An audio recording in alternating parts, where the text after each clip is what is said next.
Buenos días amigos, bienvenidos a una emisión más de Bionoticias. El tema de hoy, la respiración celular. La respiración celular inicia con la glucólisis dentro del citosol de una célula y se puede dividir en dos fases, la fase que requiere energía y la fase de liberación de energía. La fase que requiere energía. En esta fase, la molécula inicial de la glucosa se reordena y añade dos grupos fosfatos que permiten que la molécula se divida en dos mitades y forme dos azúcares fosfatados de 3 carbonos con una inversión de 2 ATP. En la fase que libera energía, cada azúcar de 3 carbonos se convierte en otra molécula de 3 carbonos, llamado piruvato, mediante una serie de reacciones. Estas reacciones producen dos moléculas de ATP y una de NADH.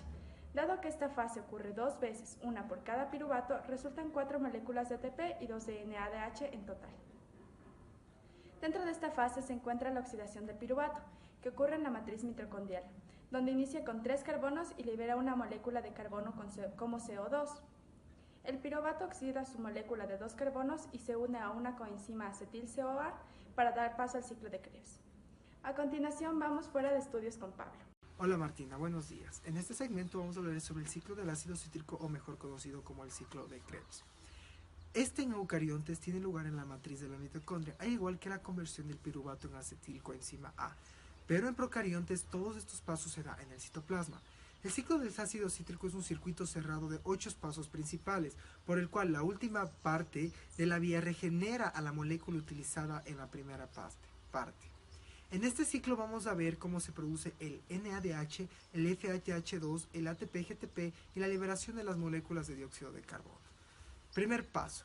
En el primer paso del ciclo del ácido cítrico, el acetilcoenzima A se une con una molécula de 4 carbonos, el oxalacetato, y libera el grupo coenzima A la vez que forma una molécula de 6 carbonos llamado citrato. En el paso número 2, el citrato se convierte en el isómero isocitrato. En realidad, este es un proceso de 2 pasos. ¿Por qué? Porque primero se retira una molécula de agua y luego se la vuelve a añadir. En el paso número 3, el isocitrato se oxida y libera una molécula de 5 carbonos.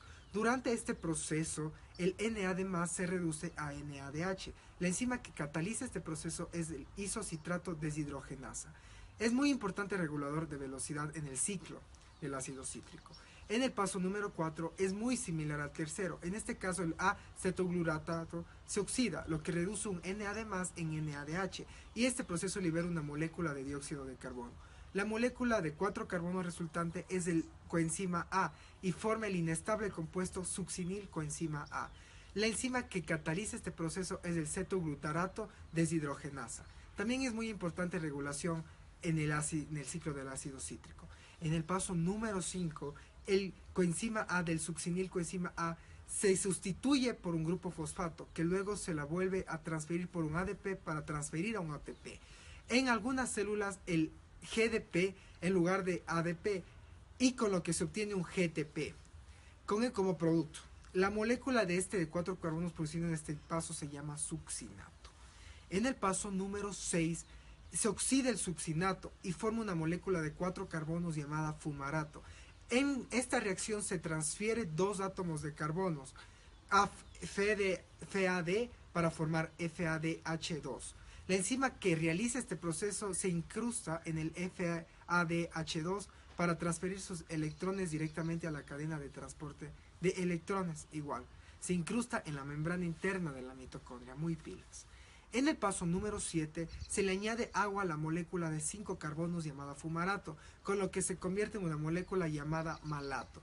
En el paso número 8, este es el último paso por el cual el ciclo del ácido cítrico se regenera el oxacelato mediante la oxidación de malato. En este proceso, otra molécula de NAD+ se reduce a NADH.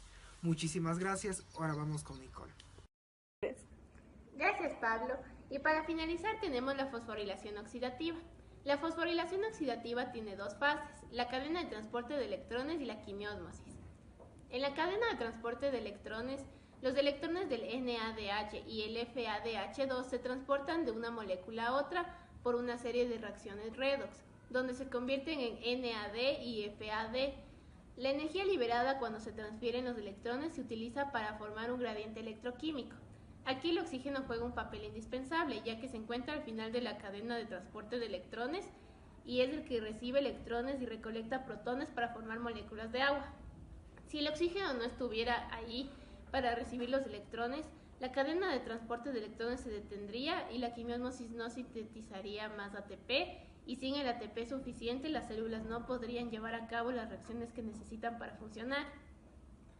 En la quimiósmosis, la energía almacenada en el gradiente se utiliza para sintetizar ATP. La quimiósmosis nos aporta con más del 80% del ATP de la respiración celular, siendo así la ganancia de 2 ATP en la glucólisis, 2 ATP en el ciclo de Krebs y 34 ATP en la fosforilación oxidativa. Gracias. Con esto concluimos nuestro programa especial de respiración celular. Los esperamos en nuestra próxima emisión con más Bionoticias.